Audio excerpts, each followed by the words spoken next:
नमस्कार, आपके अपने YouTube चैनल सत्य खोज पर आपका स्वागत है। मैं हूं नेहरा।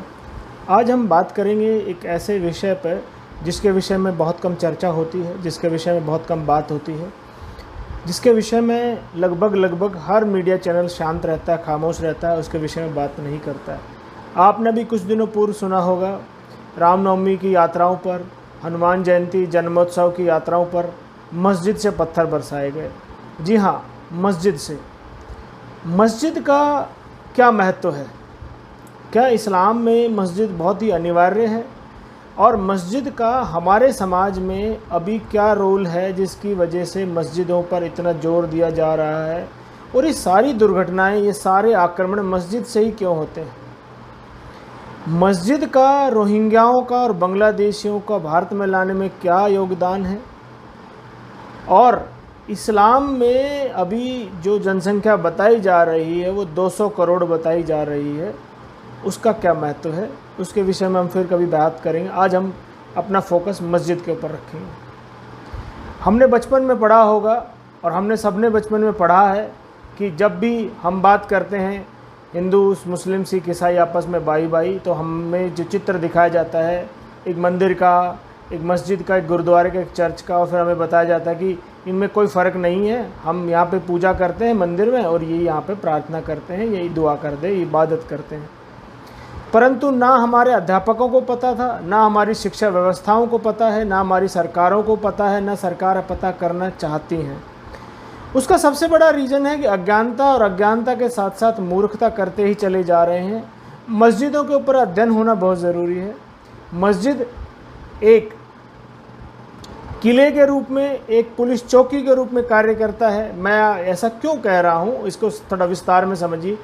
पुलिस चौकी का क्या कार्य होता है? पुलिस चौकी का वह कार्य होता है कि अपने क्षेत्र में शांति बनाए रखे, अपने क्षेत्र के नागरिकों की जानकारी रखे, और पुलिस चौकी के अंदर आपको समग्र तरह के हथियार मिलेंगे, क्योंकि पुलिस चौकियों के अंदर ही हथियार होते हैं।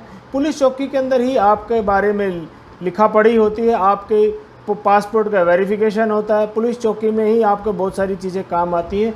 और पुलिस चौकी में जो पुलिस वाले होते हैं वो समाज में सौहार्द एक व्यवस्था बनाए रखने का प्रयास करते हैं, बहुत सारे लोगों से मिलते हैं। इसी तरह इस्लाम में अभी तथाकथित भारत बर्रे सगीर यानी भारत सब कॉन्टिनेंटल में मस्जिद का क्या रोल है? मस्जिद के अंदर एक इमाम होता है। इमाम का काम लोगों को जोड़ के रखना होता है। वह अगर कोई मस्जिद में सिर्फ शुक्रवार की शुक्रवार आता है तो वो खुतबा देता है, उनके सामने खड़े होकर नमाज पढ़ाता है, साथ ही साथ देश विदेश में क्या हो रहा है उसकी जानकारी देता है। इस्लाम कभी खतरे में आ जाता है उसके विषय में जानकारी देता है।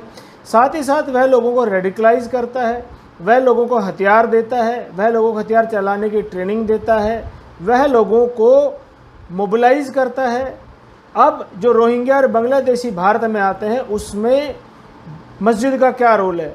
देखिए, मैं पहले भी एक वीडियो बना चुका, मेरे वीडियो रेफ़र कर सकते हैं इस्लाम और उसकी फॉल्ट लाइन के ऊपर, कि इस्लाम कितने तरह का होता है। शिया सुन्नी एक बड़ा मेजर सेक्शन है, फिर शियाओं में अलग अलग सेक्शन है, बोहरा, दाऊदी बोहरा, इस्माइली, फिर यहाँ पर मुक़ल्लिदीन, गैर मुक़ल्लिदीन हैं, फिर 4 सेक्शन है, सलाफ़ी, हनाफ़ी, यहाँ पर जो चलता है देवबंदी, बरेलवी, अहले हदीस, बहावी, ये सब होते हैं। इन सब की अलग अलग मस्जिदें हैं। ये एक दूसरे की मस्जिदों में नमाज पढ़ने नहीं जाते हैं, ये एक दूसरे को काफिर बताते हैं। परंतु जब कॉमन शत्रु होता है हिंदू यानी गैर इस्लामिक, तो यह उसके सारे इकट्ठे हो जाते हैं। अब उसका क्या रोल आता है? जब भी कोई व्यक्ति, देखिए बड़ी विडंबना है कि जब भी कोई इस्लामिक देश में या ऐसे इस्लामिक व्यक्ति के ऊपर कोई संकट आता है जहां वो आतंकवाद करता है, उसके बाद छिपने के लिए कहाँ जाता है? वो इस्लामिक राज्य में नहीं जाता है, वह इस्लामिक गैर इस्लामिक राज्यों में जाता है। जैसे भारत में बांग्लादेश से में जब रोहिंग्याज ने वहाँ पर हिंदुओं 8 से हिंदुओं के नरसंहार किया, इसके बाद वहाँ पे फौजी शासन ने उनके ऊपर हमला किया, तो कुछ रोहिंग्याज मारे गए, कुछ रोहिंग्याज भागकर भारत में आए, बांग्लादेश होते हुए आए। वो बांग्लादेश में क्यों नहीं रुके? कभी भी आप ये नोटिस करना, ट्रेंड करना, जब सीरिया में कोई होता है, यमन में कुछ होता है, इराक में, ईरान में, कहीं भी कुछ होता है तो सब के सब भागकर, अफ़गानिस्तान में अभी हुआ है तो एक भी व्यक्ति, पाकिस्तान में कुछ लोग आए, बाकी ज़्यादातर लोग यूरोप में गए। वो गैर इस्लामिक देशों में क्यों जाते हैं? गैर इस्लामिक देशों में इसलिए जाते हैं कि सबसे पहले उनकी सहायता कौन करता है।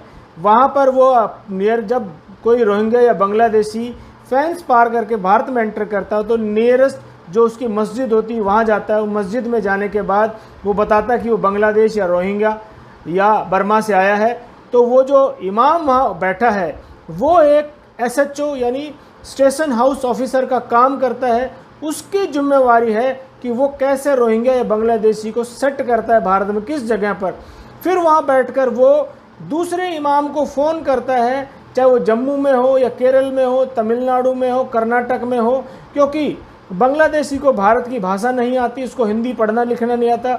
रोहिंग्या को ना बांग्लादेशी आती है, ना भारत की कोई भाषा आती है, ना उसको मैप पढ़ना आता है। वो पूरे भारत को चीरता हुआ बीचों बीच वो जम्मू में फौजी एस्टेब्लिशमेंट के बाहर जाके कैसे बैठ जाता है, कैसे वो केरल तक पहुंच जाता है, कैसे वो कर्नाटक पहुंच जाता है। वो मैप की सहायता नहीं लेता, उसको सहायता करता है वो बैठा इमाम जो SHO की भूमिका निभाता है।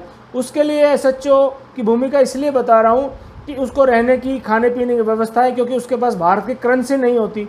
उसको भारत की करेंसी उपलब्ध कराता है, उसका वोटिंग कार्ड बनवाता है, उसका आधार कार्ड बनवाता है, उसको ट्रैवलिंग के डॉक्यूमेंट देता है, उसको वहाँ जाने वाले इमाम जो अगला इमाम होगा, मस्जिद होगी, वहाँ जाने वाले का फ़ोन नंबर देता है, उसको सिम कार्ड मुहैया कराता है। ये सारा काम बांग्लादेश से सटी हुई मस्जिदों से किया जा रहा है, जिससे और उससे संपर्क में भारत की विभिन्न मस्जिदें हैं। हो सकता है कोई मस्जिद आपके घर के पास में हो, क्योंकि मस्जिदों में ना पुलिस जाके वेरिफिकेशन करती है, ना छानबीन करती है कि हथियार कहाँ से आए। फिर जब भारत में कुछ संकट फैलाना होता है, भारत में हिंदुओं पर हमला करना होता है, सबसे पहले रामनवमी का जुलूस जब होता है या कोई भी होता है, तो वो मस्जिद में हमेशा आपको पत्थर मिलेंगे, लठ तलवार मिलेंगी, गोले बारूद मिलेंगे। पश्चिम बंगाल में तो गोले बारूद तक मिलते हैं मस्जिदों में। तो मस्जिद एक किले के रूप में, एक पुलिस चौकी के रूप में, पुलिस चौकी आप पर नज़र रखने के लिए और एक किले के रूप में इस्लाम को डिफेंड करने के लिए मस्जिदों का काम होता है। तो ये मस्जिदें ही, अगर भारत सरकार इन मस्जिदों पर कोई बैन नहीं लगा सकती, इनको बंद नहीं कर सकती, तो ये दिनों दिन जैसे बारिश के दिनों में सांप की छतरियाँ कुकुरमुते उगाते हैं, ऐसे दिन ब दिन आपके घर के इर्द गिर्द भी। अब आप सोच रहे होंगे कि मंदिर तो इतनी तेज़ी से नहीं उगता है, ये मस्जिदें क्यों उगती हैं? क्योंकि ये मस्जिदों का काम वहाँ इबादत करने वालों को बुलाना नहीं है। ये मस्जिदों का काम ज़्यादातर उन लोगों को बुलाना होता है जो रोहिंग्या बांग्लादेशी हो, उनको फैसिलिटेट करना होता है, और उनके द्वारा जो चोरी उचक्का करने के बाद बचने के लिए ये लोग मस्जिद में छिप जाते हैं। ये दावे मैं ऐसे ही नहीं कर रहा हूँ, ये दावे सत्यता के बेस पर कर रहा हूँ, जो रिपोर्टें छपती अखबारों में उनके बेस पर कर रहा हूँ। आप रामनवमी या हनुमान जन्मोत्सव के जितने भी जुलूस हुए हैं उनका इतिहास उठाकर देख लिए। सबसे पहले हमला कहाँ से हुआ? मस्जिदों से हुआ है। पत्थर कहाँ से बरसाए गए? मस्जिदों। तलवार से लोग कहाँ से लेकर आए? मस्जिदों से। तो आप मस्जिद को इतना आसानी से मत समझिए, इबादत गाह नहीं है, वह एक इस्लामिक किला है जो इस्लाम की रक्षा करने के लिए बनाया गया है।